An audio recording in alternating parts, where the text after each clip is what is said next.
So I don't normally do this sort of thing. Very rarely am I the news. And usually in the rare instance that I am the news, I don't cover it because that's just kind of fucking weird.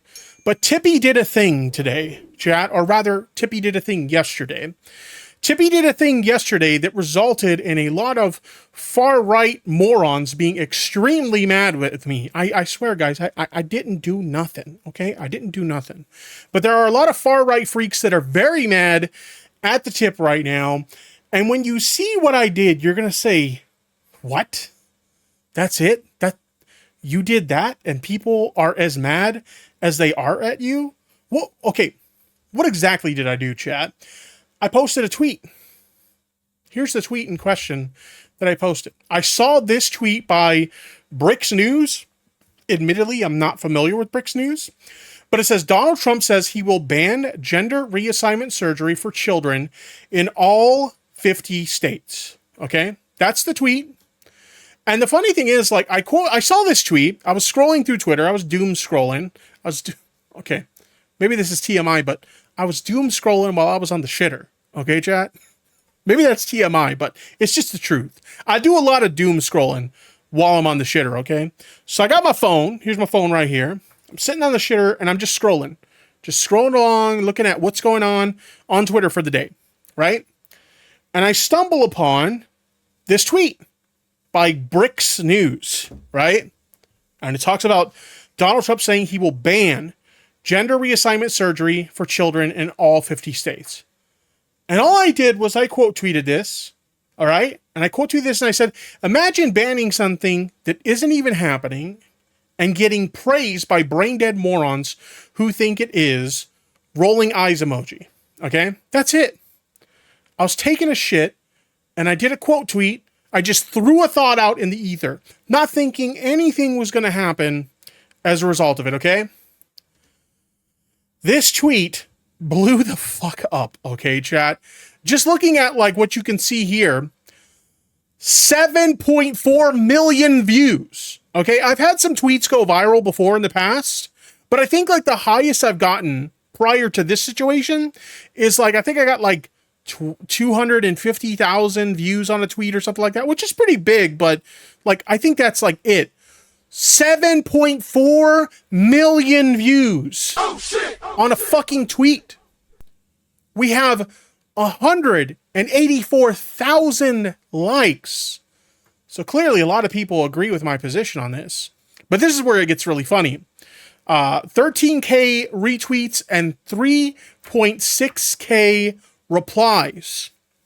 99.9%, which are all alt-right freaks, transphobic freaks who are mad because of this position I had. Which is, like, insane. If you really think about it, it's such a minor position. Just basically shitting on, like, Donald Trump for saying, hey, I'm going to ban this thing that isn't even really happening in all 50 states. Let's just ban this thing that nobody's advocating for or anything like that.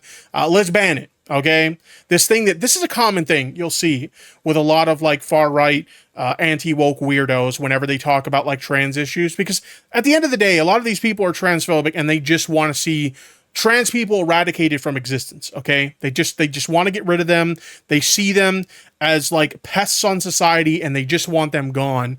And so, like a lot of issues that they want to see, they deem it to be an issue and they want it to disappear, right? They'll do the think of the children thing, okay? Anytime they want to make a position, because the thing is, they're hoping to sway normies who don't know any better to their side. And if you can convince people, hey, these people are harming kids, nobody wants to bring harm to kids. And so if you're a normie and you don't know any better, you're like, oh shit, well, I don't want kids getting hurt. So yeah, I agree with that, sure. But the thing is, this isn't happening. And, like, I speak very regularly to a lot of, like, trans advocates on the internet.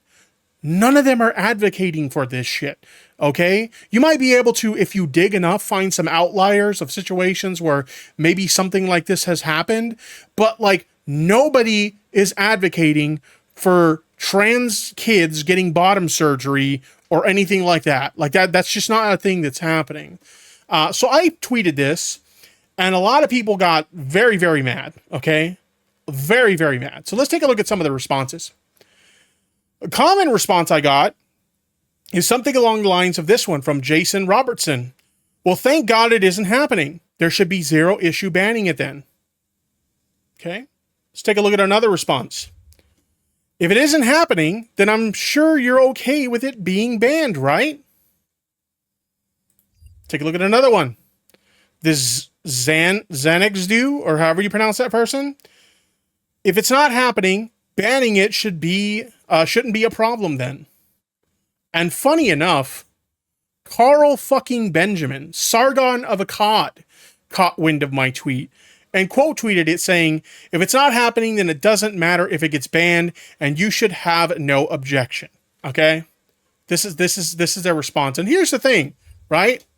Like I said, a lot of trans advocates, most trans advocates, they're not advocating for trans kids getting bottom surgery or things of that nature. That's not something they're advocating for. They're advocating for gender affirming care for minors. And if you want to know like where my stance is on that, I'll go ahead and I'll just share it.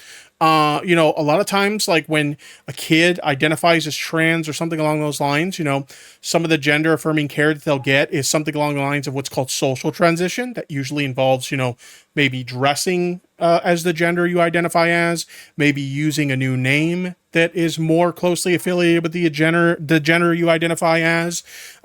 You know, maybe you'll use different pronouns and stuff like that. In fact, when it comes to minors who are transitioning, that's the majority of how they do transition. Okay. And keep in mind, when you're talking about trans people in general, the last time I checked, trans people are less than 2% of the entire population of people. Okay. And it's an even smaller fraction of that are kids who transition. But of the kids that transition, most of them, they only social transition. Name change, maybe dressing differently, using different pronouns. That's it, right? Now, if they do progress to, you know, other forms of gender affirming care, that usually involves, you know, something along the lines of, okay, you know, once they're approaching the age of puberty, then they'll get like some form of like therapy and psychiatric evaluation to determine, you know, whether their diagnosis of gender dysphoria is accurate. And if it is, once they hit puberty, then they can move on to puberty blockers, which a lot of like right-wingers will tell you those aren't reversible. That's bullshit. They are, okay? If somebody is taking puberty blockers because they're like, hey, you know, I'm suffering from gender dysphoria, you know, under the supervision of my parent or guardian and my doctor, we've decided that puberty blockers might be a good call. And maybe somewhere down the line, you decide, you know what? I don't really feel like transitioning anymore. I think I just want to go through my normal puberty. You stop taking the puberty blockers and in most cases, everything goes back to normal, just fine. You know, you have your normal puberty and everything just happens as expected, right? But like, anyway, as I was saying, so I'm in favor of the use of like, you know, things like social transition. I'm in favor of like therapy and psychiatric evaluation of minors to confirm their diagnosis of gender dysphoria.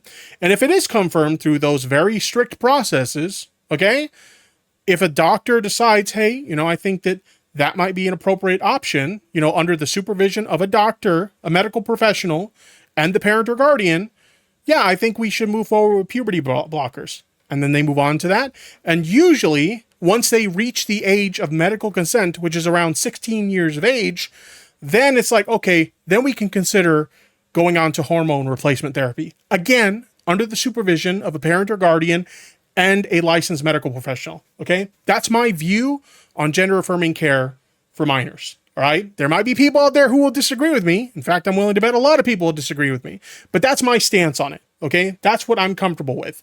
I, under no circumstances, would advocate for things like bottom surgery for minors, okay? That's just not something I would advocate for.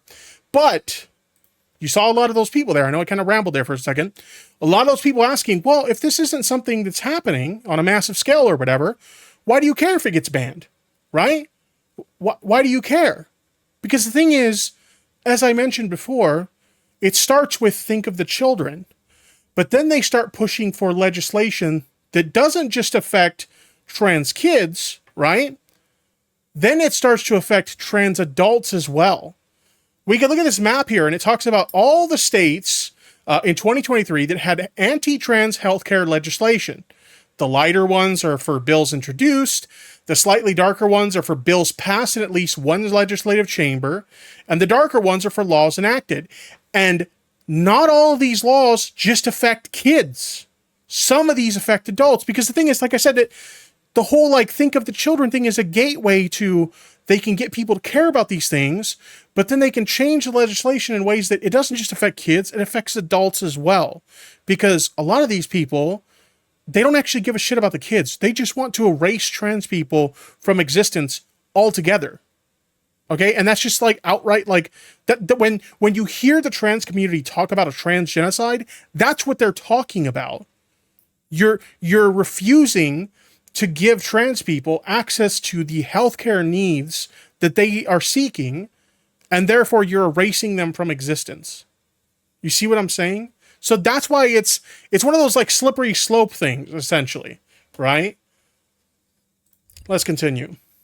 Another thing I saw in the responses was a lot of people seem to be mixing up other forms of gender-affirming care with surgery, chat. So, like, it seems like a lot of them think that, like, all gender-affirming care means surgery for minors. When you talk about gender-affirming care for minors, they just instantly go to surgery. And they start linking a bunch of articles, many of which refer to things like social transition, many of which refer to things like puberty blockers, many of them that refer to things like hormone replacement therapy. But they think that all of these are the same thing. They think it's all like surgery, and it's just it's not the case. So I want to take a look real quick at this NHS article that talks about treatment for gender dysphoria, and it does mention treatment for children and young people. I've highlighted this point here, so we're going to take a look at this. Treatment for children and young people. If your child may have gender dysphoria, you'll usually be referred to one of the NHS Children and Young People's Gender Services. Your child or teenager will be seen by a multidisciplinary team, including a clinical psychologist, a child psychotherapist, child and adolescent psychiatrist, family therapist, and a social worker. The team will carry out a detailed assessment, usually over 3 to 6 appointments over a period of several months.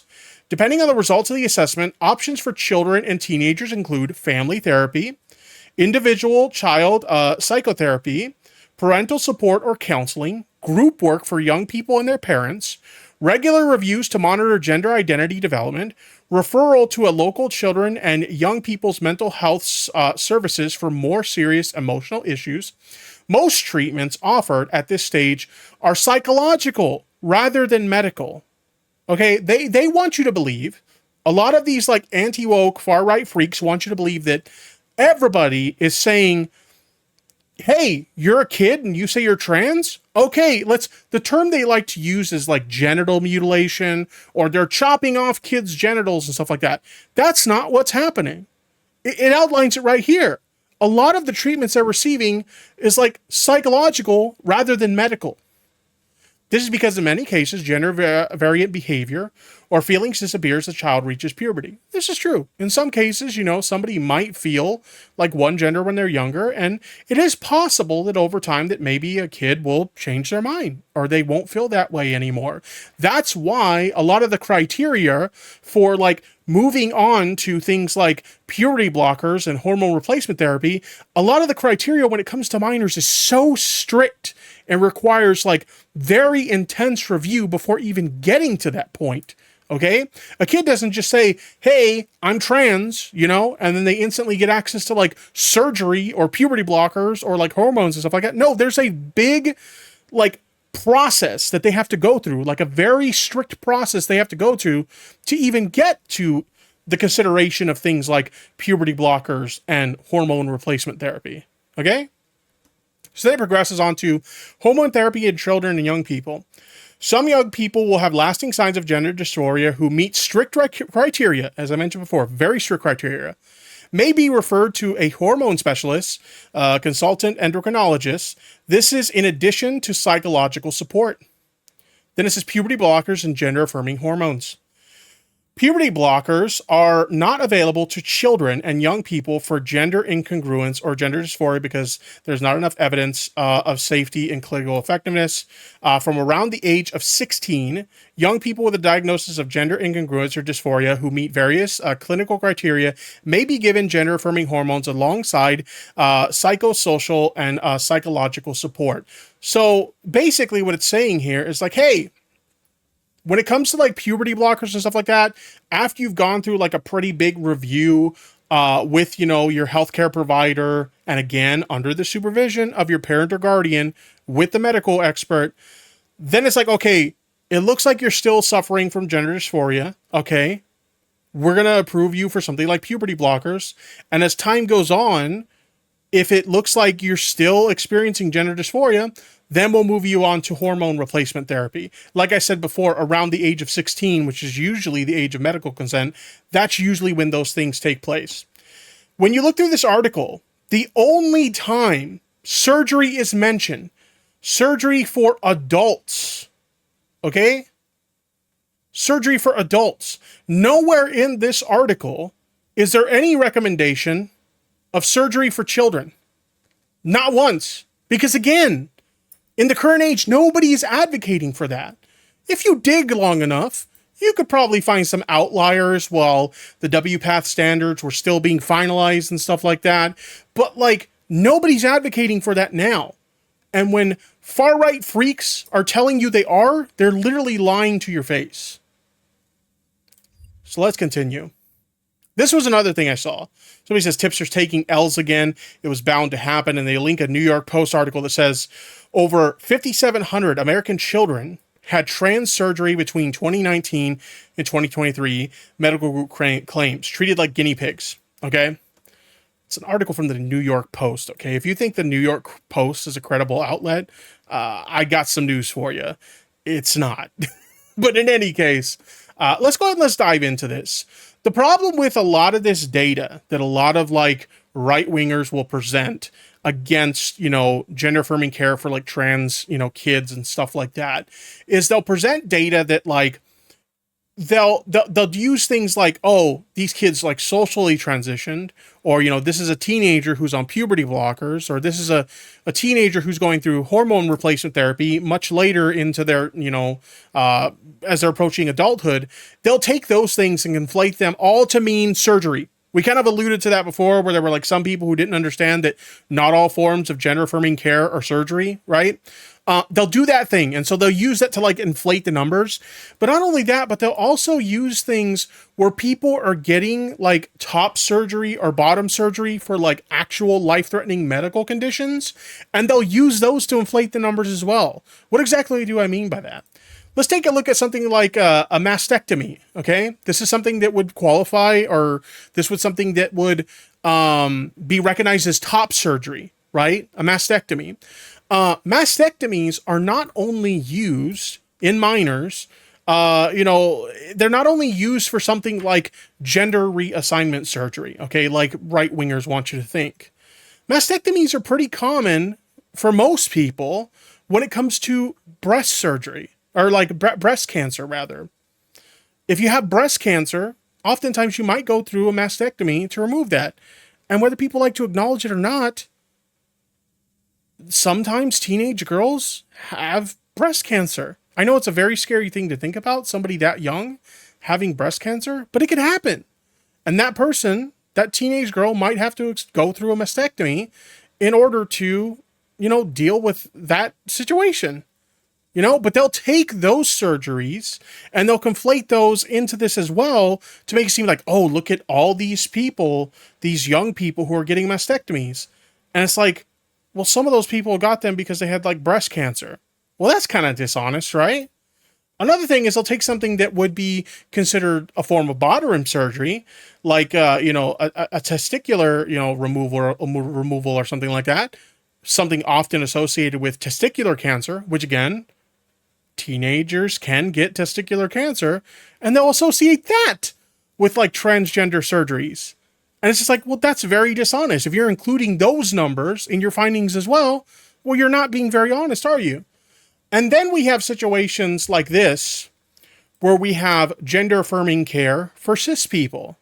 Now I know what you're thinking. Gender affirming care for cis people? What the fuck is that? Because a lot of people, when they think gender affirming care, they think of trans people, right? Not all gender affirming care is just for trans people. Sometimes you have people who are dealing with a medical condition that gives them gender dysphoria for the gender they were assigned at birth, a gender they still identify with, but they have some kind of medical condition that gives them gender dysphoria in that regard. One of these can be gynecomastia in men, basically men developing breasts because of like a hormone imbalance in their body. And like a lot of times when you're talking about gynecomastia, because this is the one they really go for. Oh, look at all the minors who are getting, gynecomastia, or they're getting they're getting these surgeries to have their breasts removed. It's because young men have gynecomastia, right? And it's a form of gender affirming care. It is true, but it's not a trans person getting gender affirming care. This is a cis boy or a cis teenage man, young man, getting a surgery to deal with their gynecomastia, but they'll lump that in with like trans surgeries as well. So it's a lot of like taking a lot of these conditions and like surgeries, or like, well, that's technically a top surgery or that's technically a bottom surgery, and using those numbers of young people getting those surgeries to inflate the numbers of, look at all these people who are getting, breast removal surgeries. Or look at all these like young people who are getting, bottom surgery and stuff like that. And it's like they're getting these surgeries for like a life-threatening condition that doesn't have anything to do with like, gender or being trans or stuff. Or in cases like this, like, can you imagine being like a young boy who has gynecomastia and there is a procedure that you can use to get rid of this, but because you live in a state where like they outlaw gender affirming care, it's like, yeah, you're a cis dude, and unfortunately you've developed breasts and you don't want them. It's very embarrassing and it makes you very uncomfortable. There is a procedure we can use to get rid of it, so you won't have to experience that discomfort anymore. But we're not going to allow you to have that procedure because we hate trans people. And we want to take trans people's rights away. So therefore, you can't have this procedure that will make you more comfortable with your own body. Do you see how insane that is? It's a lot like the abortion issue when it comes to women, right? A lot of people think that, I want to get rid of abortion because I don't want people just like getting knocked up and then killing babies, right? That's like the way like the right wants to present it. They're just killing babies. They're getting knocked up and then they decide they don't want the baby. They're just going to kill it. But there are like genuine life-saving procedures that need to be performed that include forms of abortion. And like in states where they're like trying to outlaw this stuff, like those people's lives are at risk because of these laws. It's one of those like, I don't know if it's like an unforeseen consequence or they just don't fucking care, but like these are things that happen. Some mental health medications could get your hormones off kilter and some people can develop gynecomastia. Yeah, exactly. Transphobia hurts everyone, as Funny Haha in the chat says. And this is true. This would be a perfect example of that. But anyway. Oh, I forgot that Brittany Venti chimed in with this. There was only an entire show about it. They bring up Jazz Jennings. So many of these people, they found this one outlier of an underage person, a minor, getting bottom surgery, and they're just like, oh, see, you say this isn't happening, but we have this one example right here. They all go for this one. I can't begin to tell you how many people in my replies to this tweet said, Jazz Jennings, Jazz Jennings, Jazz Jennings. And it's just like, if you look into the Jazz Jennings situation, first of all, Jazz Jennings is an insane outlier, okay? Like, this is not the norm. Like I said, I've spoken to countless members of the trans community and trans advocates who are out here advocating for the rights of trans people. And when it comes to gender affirming care for minors, none of them are advocating for things like bottom surgery for minors. Like, I mentioned this before, but you can look, if you look hard enough, you can find an outlier that backs up your position for pretty much anything. And this is theirs, Jazz Jennings. So if you're not familiar with Jazz Jennings was like a social media influencer, a TV personality, and an LGBT rights activist who, if I remember correctly, they were like recognized as one of the youngest people to be publicly documented as like transgender. And they also did go forward with getting transgender like operations, like the bottom surgery, top surgery, things of those nature, right? They got these things done, and they did get them done while they were underage. They were 17 years of age. If we look at the highlighted date here, October 6th, 2000 was when they were born. They're currently 24 years of age. And if we scroll down to the bottom here, it says that they got the surgery on June 20th, 2018.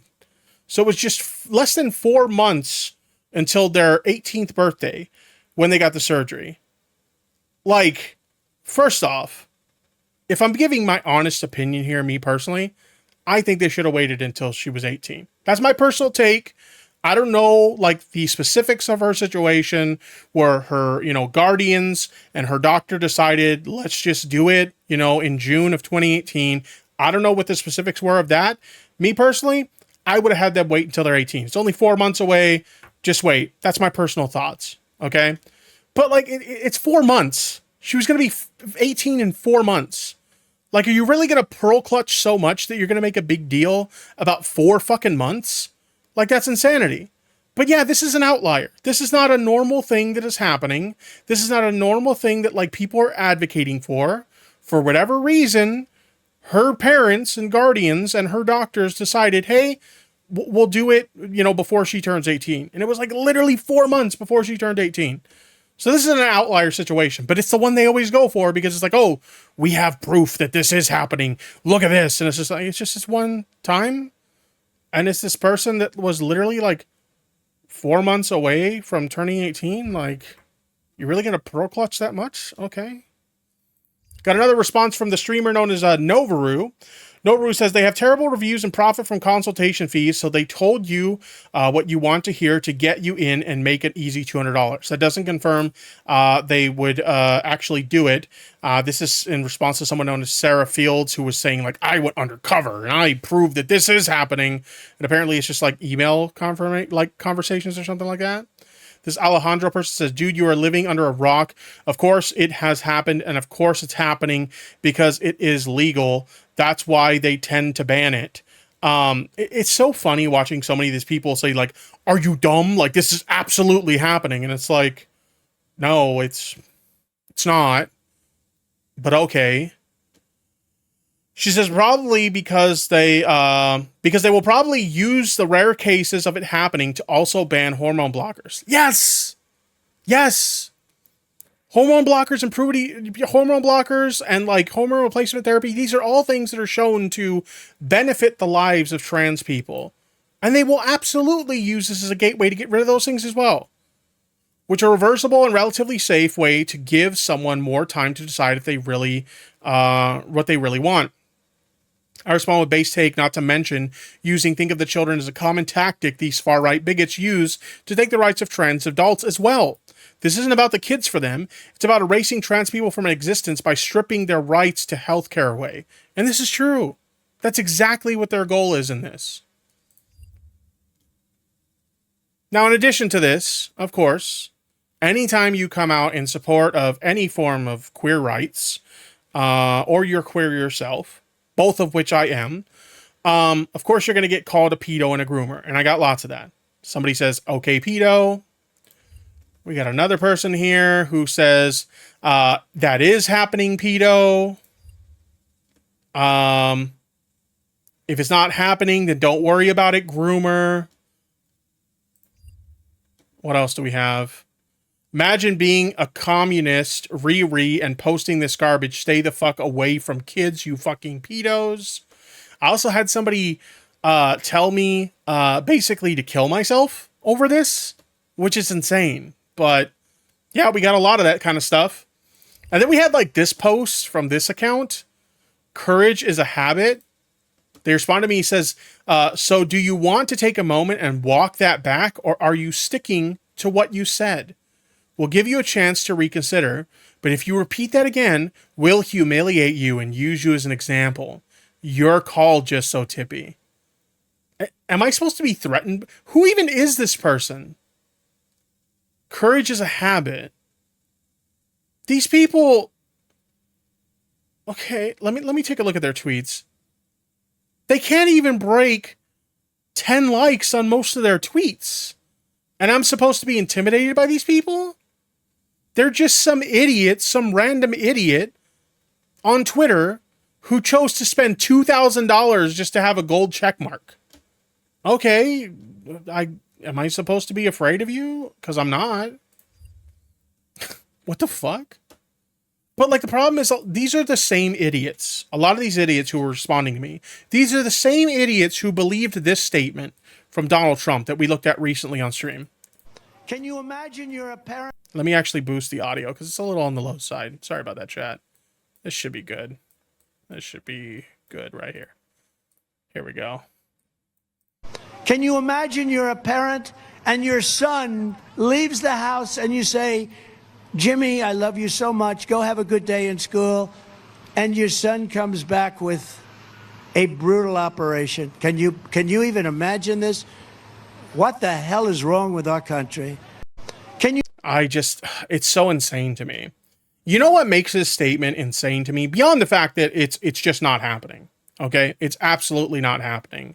Like, I talked about this in a recent stream where we kind of touched on this statement that was made here. But these are the kind of people who believe this shit. The kind of people that believe, like, ridiculous statements like that. But if you've ever spoken to trans people before, any trans people who are either seeking gender-affirming care, whether it be something like surgeries or hormone replacement therapy, you know, other forms of, like, gender-affirming care, those things. If you've ever spoken to trans people about these issues, they will tell you, and I'm not talking about younger trans people, I'm talking about adults, okay? They will tell you how insanely difficult it is to get access to gender affirming care as an adult, okay? So for them to, like, you know, fear monger about, oh man, they're like mutilating kids and stuff like that, it is difficult for an adult to get access to gender affirming care. Okay? If it's difficult for them, it's going to be a hell of a lot more difficult for a kid. Okay? But I want to show you guys something that makes this even more ridiculous. I want to show you guys transgender surgery cost overview. Okay? These are some of the costs associated with getting, you know, different types of gender affirming surgeries. Okay? Because again, Donald Trump is talking about how, hey, these kids are going to school and they're coming back from school with like these surgeries and stuff like that, right? So let's look at how ridiculous this statement is just by looking at the costs associated with these. The average cost of top surgery costs from $3,000 to $10,000. The average cost of bottom surgery is anywhere from $6,400 to $25,000. The average cost of facial surgery, if you're someone who maybe, you know, didn't transition when you were younger, and so you didn't have the opportunity to use something like puberty blockers and whatnot, so that you don't go through your natural puberty, and so you've developed like maybe you're, you know, somebody who's like male to female, so like you have like, you know, the facial structure of like a man and whatnot because of the puberty you went through. Some people will opt for going and getting some types of facial surgeries. These are anywhere from $1,000 to $50,000. Okay. Some people will opt for voice surgery, feminizing voice surgery. That goes from $5,000 to $9,000. Chat. In the US and the UK, offer transgender surgeries on this pricier spectrum of anywhere from about $10,000 to $75,000. Even if you go outside of the country to get these surgeries, in Thailand, it's going to cost you $35,000 to $22,000 for some of these surgeries. And in Turkey, it's going to cost you $5,000 to $15,000 for some of these surgeries. Now, when you look at these prices here, isn't it fucking ridiculous to think about, hey, they're transing kids. What's a kid going to do? Save up all their lunch money and get gender affirming surgery with their fucking like lunch money? And like, what makes you think, with how tight the budgets are in public schools, that public schools are going to be giving out these expensive surgeries to kids for free? Like, even if you look just at the costs associated with these surgeries, it goes to show how insane this logic is. To wrap up this segment, I have no problem admitting that, yes, I am in support of gender-affirming care for trans youth. Okay, I have no problem admitting that. Now, when I say that, as much as like far-right freaks will tell you, that means you're in favor of genital mutilation for kids and, bottom surgery for... No, that's not what I'm saying. I'm talking about social transition for the younger kids. I'm talking about, psychological evaluations and therapy once they start approaching puberty. And if a medical professional, under the supervision of both the medical professional and their parent or guardian, if they decide, hey, it looks like puberty blockers might be a good option for you, then they'll move on to that. And once they reach usually about the age of medical consent, which is 16 years old, then you can start talking about hormone replacement therapy. And as far as surgery is concerned, I am a firm believer that you should probably wait until you're 18 years old for those kinds of things. I have no problem admitting that, and I don't give a fuck what any of these far-right freaks think about my thoughts on that. Trans rights are human rights, and I have no problem standing on my position that I stand in favor of those things. And if you have a problem with that, well, fuck you.